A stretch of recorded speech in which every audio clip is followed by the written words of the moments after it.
Hello and welcome to Arts and Entertainment. With Chris and Randall. I'm Chris. I'm Randall.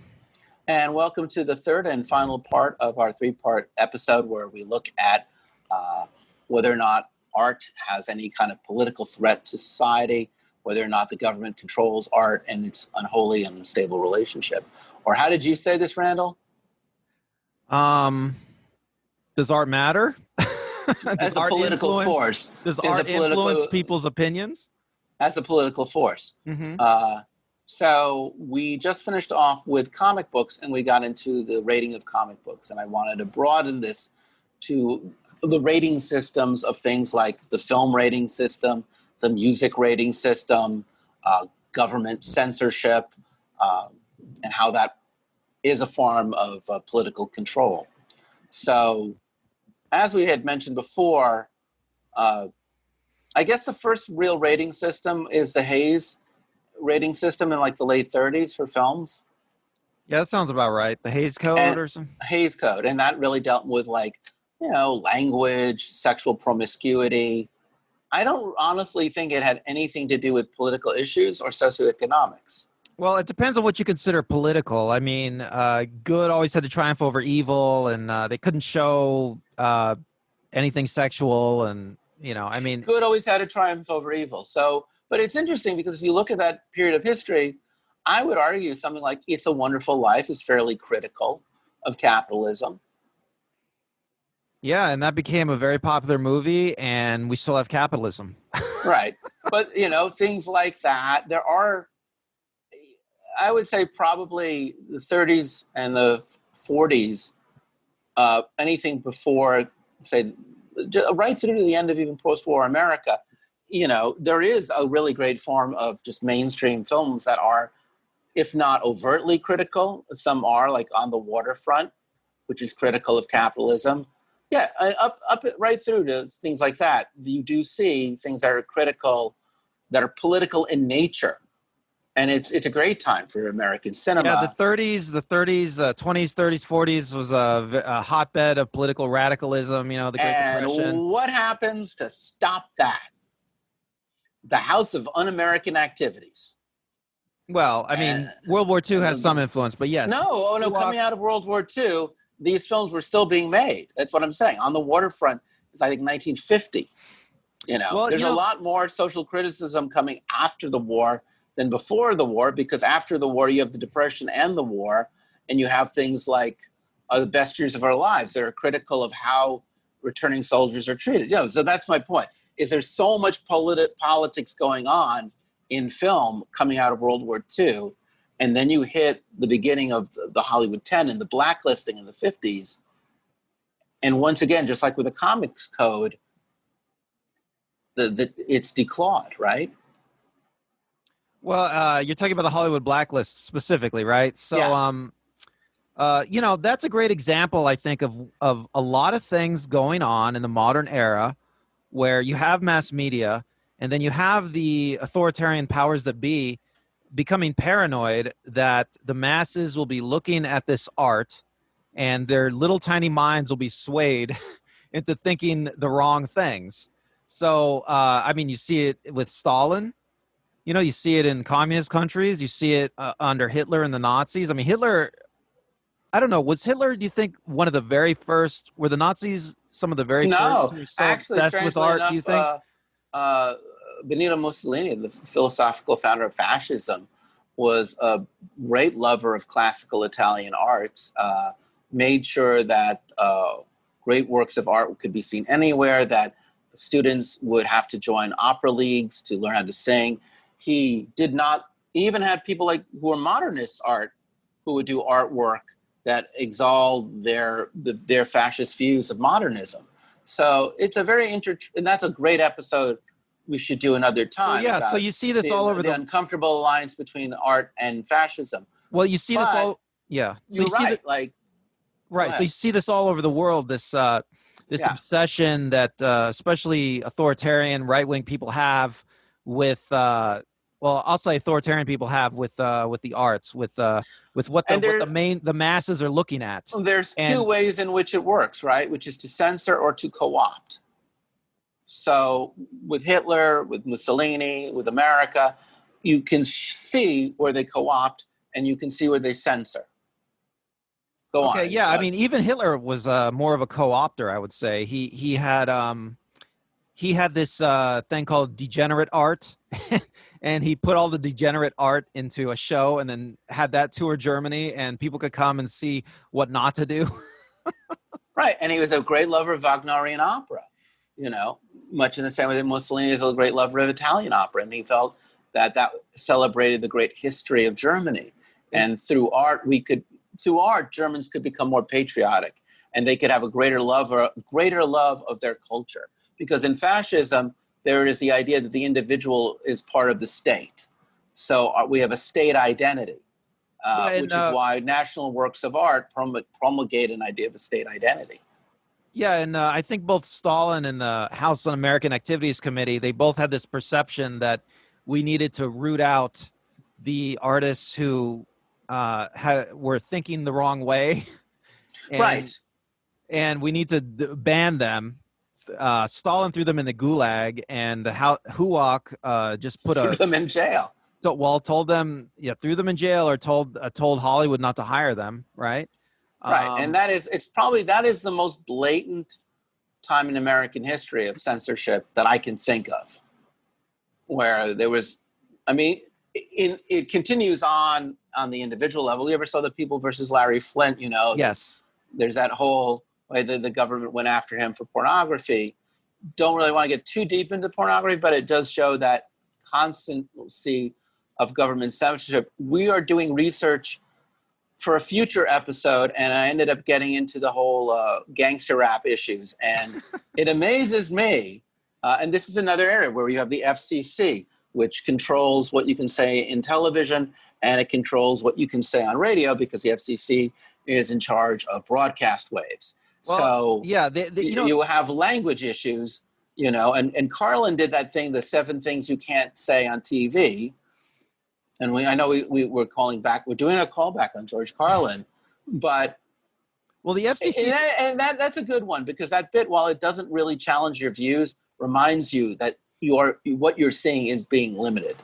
Well, the FCC is a good example of what we're talking about. It's basically just an organization set up to make sure that the masses aren't exposed to bad things in terms of art. So authoritarians, lots of people, right? Lots of people have an obsession in the modern world of people being exposed to the wrong art. And I guess we're both making the argument that it doesn't really matter, right? I mean, this is just a paranoia. I just want to explore it a little bit more before we make that judgment, because, we'll talk about it in a whole other episode, but I was just watching Straight Outta Compton, and they show how they were not allowed to sing this song called Fuck the Police. And I mean, really clear. There's a long history of rock musicians being arrested for lewd and indecent behavior on stage. But there isn't anything lewd or indecent about saying fuck the police. And I do also remember around the same time, Ice-T had that song Cop Killer, talking about killing cops. Now, on one hand, and we're really seeing this a lot, you could always say that, fuck the police or killing cops is an incitement of violence. But being critical of our system of governments and the criminal justice system and the role of the police, that is very political. And to punish people as recently as the 90s for being on stage, not on radio, not on TV, but just in a public arena, and just saying, fuck the police. I mean, it shows you the fear that exists, that even in the modern era, of incendiary words that are political, even if inherently, as you say, they don't change anything. Well, I think we're both making the argument that art is you've said art is like a safe space. I think it's more like a sandbox, but either way, I mean, it's a space where you can fantasize, right? And you look at Ice-T and NWA, and have either of them in either of these organizations, any Ice-T's former bandmates even, have any of these people killed any police? No. No, and it's Have they interesting attacked too any because police? No. Ice-T plays a cop on TV right now. Right, that's actually Ice-T went from doing cop killer to Ice Cube did fuck the police. I just want to be very clear. Let's not get our ISIS confused. But yeah, so yes, you're correct. And movies like this come out now about how incendiary they were in their time. And then we go, yeah, but they're not incendiary anymore. And when you see protest singers on protest marches, they always sing the same old protest songs. And I don't really think We Shall Overcome has really done anything to help people overcome. Now, someone's going to say, what are you talking about? I'm on a protest march. It makes me feel good. It gives me the energy to protest. I would argue that if a piece of music gives you the energy to protest, then you're probably not that political to begin with. Wow, that's really strong, Chris. I don't know. But I want to get into this because this is really a big bone for me. Because whereas I know you talked a lot about the power of censorship, I'm more concerned about baldrization or self-censorship and co-optization. And the song that, and I did a lot of research. This thing really is, we're really going to now deal with 2 case studies. And this is the one that I really think is so telling about our society and about the role of the artist. Almost everybody in America, when they're in summer camp, when they're in middle school, they learn this song called This Land Is Your Land. You know that song, Randall? Yes, of course. And you remember learning it as a child, I'm assuming? Yes. Right. So, you know, we all know the chorus, and it goes, this land is your land, this land is my land, from the Californias to the New York Islands. Right. I'm not a great singer, and this is me trying very hard. But it was written by Arlo Guthrie. And when you hear the song as a kid, what do you think the song's about? Well, you think it's just about how beautiful America is, right? Right. It's a kind of a geography lesson, right? It's just, it's a geography lesson about all the different parts of America. And when you think about like it meaning this land was for you and me, doesn't it just mean like what? It just means that, hey, come out, and it's almost like a tourism commercial, isn't it? That's right. That's right. Right. Like this land, hey kids, you want to go anywhere, you want to go anywhere. So anyway, the original lyrics have a few different verses, and I want to read them to you because I did not discover this. Actually, I discovered it, strangely enough, reading an issue of The Incredible Hulk in the late 80s. But it blew my mind because there's a couple verses. I'm going to read them to you. And it goes, there was a big high wall there that tried to stop me. Sign was painted. It said private property. But back on the backside, it said nothing. This land was made for you and me. Meaning you walk right past that sign. And then another line, nobody living can ever stop me as I go walking that freedom highway. Nobody living can ever make me turn back. This land was made for you and me. In the squares of the city, in the shadow of the steeple, by the relief office, I'd see my people. And as they stood there hungry, I stood there asking, is this land made for you and me? Could you imagine if we had learned those lines as children, especially that last question, how incredibly different that song would become? Well, and then the teacher would have to explain what that stuff meant. I mean, yeah. And it asks the question, is this land made for you and me? You know, this is clearly a song about capitalism, about starvation, about the denial of public lands, about private property, and that we should walk past that sign and disregard it, that we should support the relief office, or at least it's part of our lives that people are hungry. This song has been bubbling around protests. It's been bubbling around. In 2009, Bruce Springsteen and Pete Seeger sang this song at one of the many parties for the Obama inauguration. And Seeger insisted that these verses be returned. But even Seeger had to compromise. So the last line was, as I said before, the line was changed from The relief office verse, the final line was changed from "this land was made for you and me" to "this side was made for you and me." And the latter's third and fourth lines, "as they stood hungry, I stood there whistling. This land was made for you and me," from the original lyrics was changed to "as they stood there hungry, I stood there asking." So basically, they changed the meaning. I did it wrong. From "is this land made for you and me" to "this land was made for you and me." An affirmation. And that seems like, well, that's really cool. But really what it's saying is, see, Obama, he represents our beliefs. He is a capitalist, but hey, he is going to govern like a Marxist, a socialist. He's going to be the people's president. And Obama was not the people's president. Trump got elected because he was such a failure at being the people's president. So many people were disenfranchised, lost jobs, and did not benefit under Obama. Hey, Republican friends, thank you for sticking with us this long. And therefore, I feel like the self-censorship, the censorship, the vulgarization of this song is worse than censorship. Because if this song had simply been treated like "fuck the police," a song you're not allowed to say on the radio, a song you could get arrested for, it would have been so much, at least it would have preserved the political integrity, as opposed to taking it and converting it into something that actually serves authoritarians. Well, it just shows that people, they just ignore the political parts of artworks they don't like.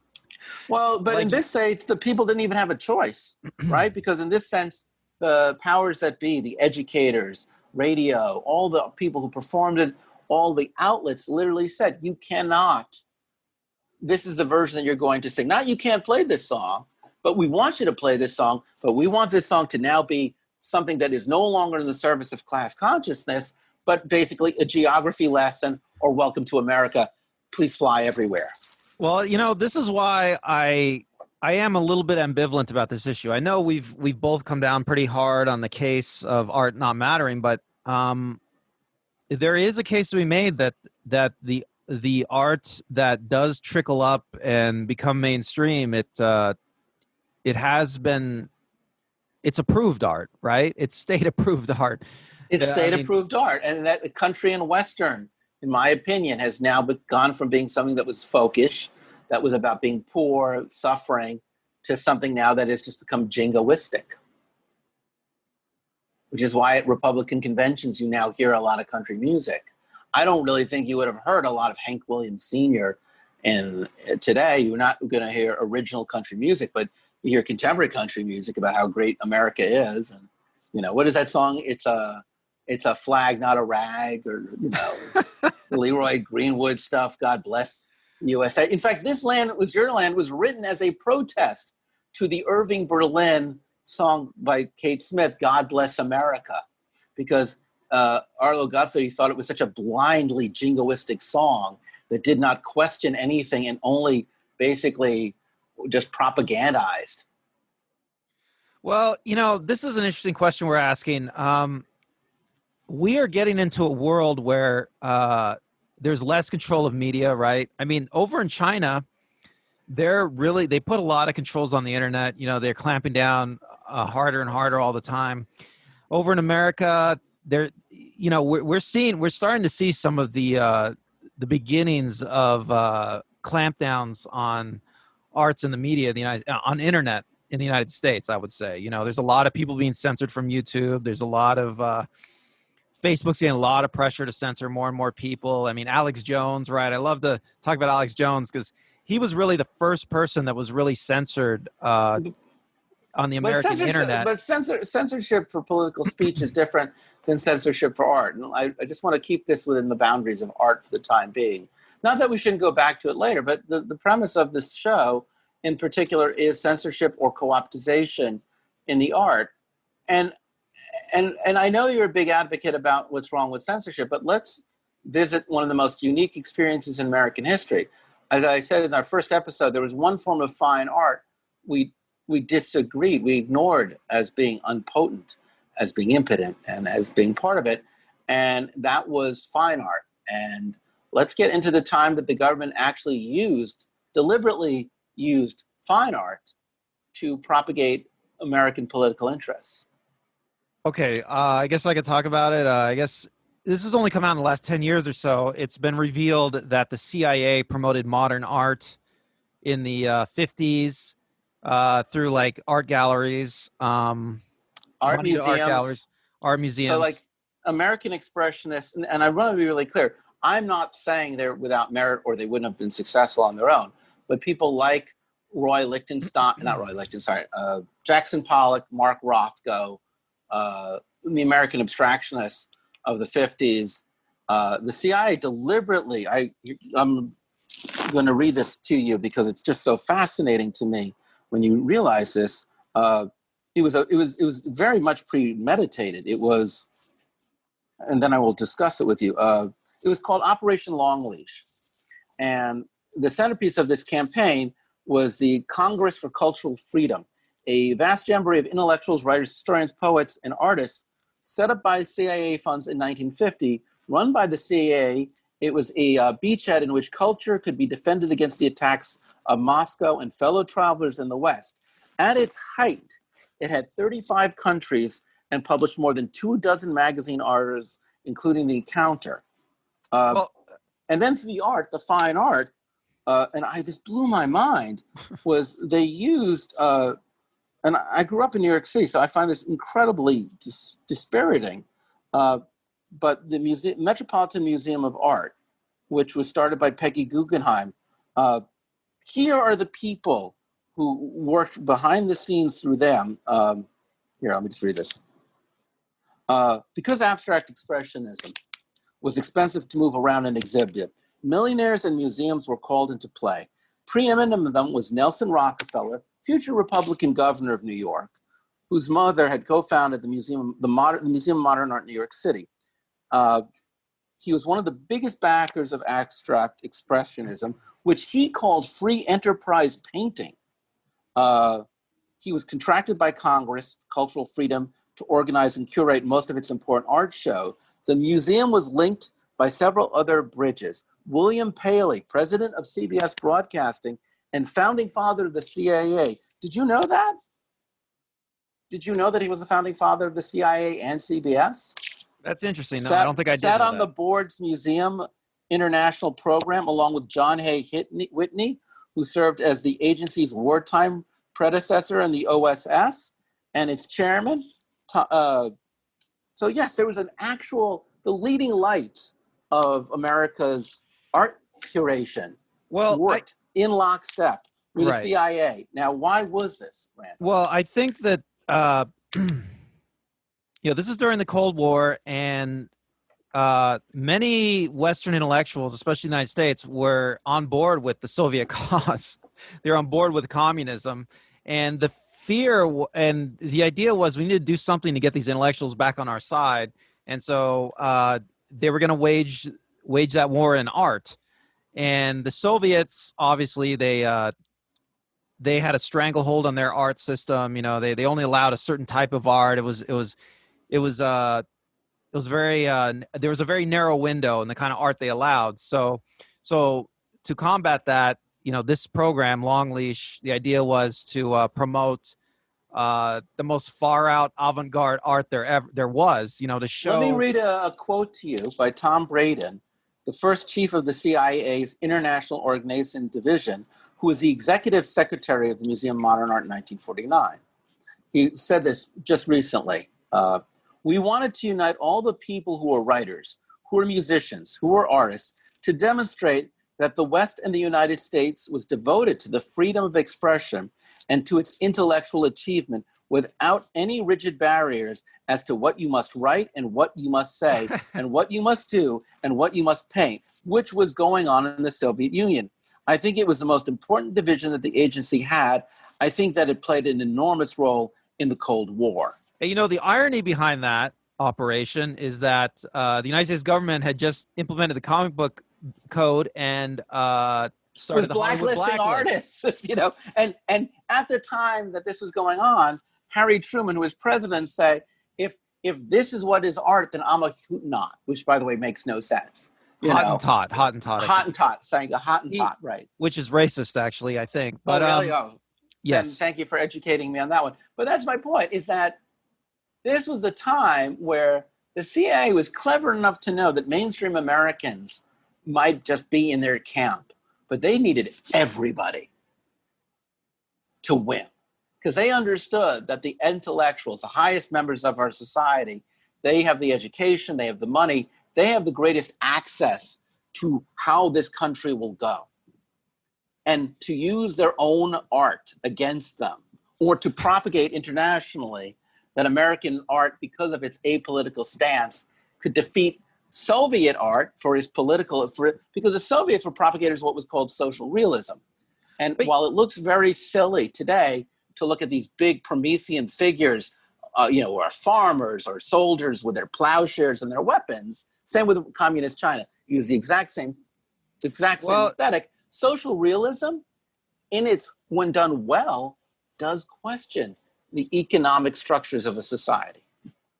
Theoretically, yes. I mean, but it just, all this really goes to show just how obsessed authoritarians are with art. I mean, they really think that the people in the CIA, they really think that they need to wage an art war against the Soviet Union. And honestly, Chris, I mean, when I first discovered this is years ago, I first discovered this, but tell me what your reaction is now, because you just found out about this. But I just thought it was just ridiculous. I mean, they really think that this will do anything, that it'll influence people's opinions. I just think these people are just they're crazy. Actually, I disagree with you, and I think actually, sadly, this almost invalidates our own thesis, which is that I think in this one an interesting instance is, I do think that the fear that art can cause, at least among the elite class in our society, a change of view, that it might cause them to become more socially enlightened. That threat is palpable and potent.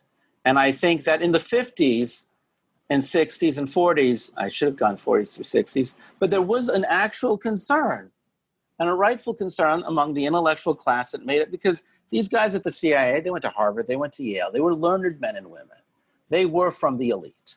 And they knew that within their own elite, as they were seeing even in places like England, there are members of the elite who are to the left, and they represented the greatest threat. So yes, the masses don't come together in folk songs. They don't. They're impotent.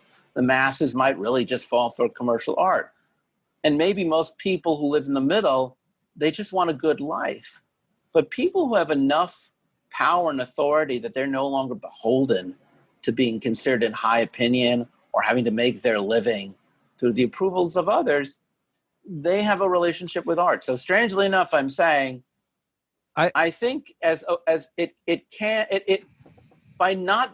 was something that was inherently not a real threat, but by conceiving of it as a threat, the paranoia that ran through our government in these periods of history have a given potency to work that otherwise might have lacked any potency. Well, it sounds like you're making the case now that that art does matter to the elites of a society, which I think that art disturbs. I think that art, when done right, challenges views, and was the old saying, it brings comfort to the disturbed and it disturbs the comfortable. And I think that inherent nature of good art that is incendiary and questioning, I don't think it changes. It may not change society radically, but I do think it does keep the powers that be up at night, trying to formulate ways to co-opt or to censor. And I do think, at least for those who already are members of those causes, there's power in reaffirming a value, because they at least give them a sense of hope to continue in their struggle. And that, I think, is realistic. Beyond that, I agree. I don't really think that you can change a society through its art. I think those are the only two things it does. But those impacts cannot be discounted as insignificant, but I just think they're much more subtle. You know, this is an interesting argument, because imagine a scenario where even today, like China, let's say China wants to undermine the United States somehow, although this would be more relevant in the Cold War era, where, say, USSR wanted to undermine the United States, and they produce a movie about the United States that, I don't know, makes people in the United States want to hate the United States. I mean, try to imagine such a scenario where China tries to make a movie where it makes people in the U.S. hate our country and love China. I mean, doesn't it seem ridiculous to you, such a scenario? Well, weirdly enough, in that hypothetical scenario, it'd be okay because we don't criticize China in our mainstream films, so we can be shown in the Chinese market. But if you wanted to make a film that made fun of America but praised China, it may not do well at the box office. It might incite people who are cultural conservatives. But I don't think that it would matter. And that's an interesting point. So much of what we've really been dealing with is the American political system. That's really a great question for another day. All I can talk about today was just really art in America as a political force. And that's the best I can do. 3 episodes on. How about you, Randall? You got anything to say? Yeah, I think that's it. I mean, we really exhausted this discussion. Yeah, I mean, I don't know. I think there is a case to be made that it would be interesting to see more research into the CIA's art war effort. I mean, like it would be interesting to see metrics if there were some actual numbers that showed that it had some effect. Yeah. I mean, I would be curious to see that. I would be curious, and hopefully more things will be end up in the files as history goes on. So this was I would argue, a very alienating episode where Randall and I we stated our opinions. We actually spent more time agreeing with each other than we normally do, and I'm really hoping that having watched these episodes, I always say like and subscribe. I hope you like and subscribe, but comment. And if you agree with us, hey, I love agreement. But if you disagree or you think we've overlooked something, I promise you this. Anybody who comments on these episodes, we'll do another episode. We'll do a follow-up episode where we read your comments, where we maybe take issue with them or we may agree with them, but we will read your comments. We'll be polite. We'll be gentlemen, as we normally are. Much nicer to you than I am to Randall, and Randall will be much nicer to you than he is to me. He's terrible to me. But come on, we just stated our views, and we may be completely off our rockers. So take us up, challenge us, and we'll do a follow-up episode. Otherwise, we look forward to doing another episode next week. Until then, I'm Chris. I'm Randall. And thanks for watching. Goodbye. Bye.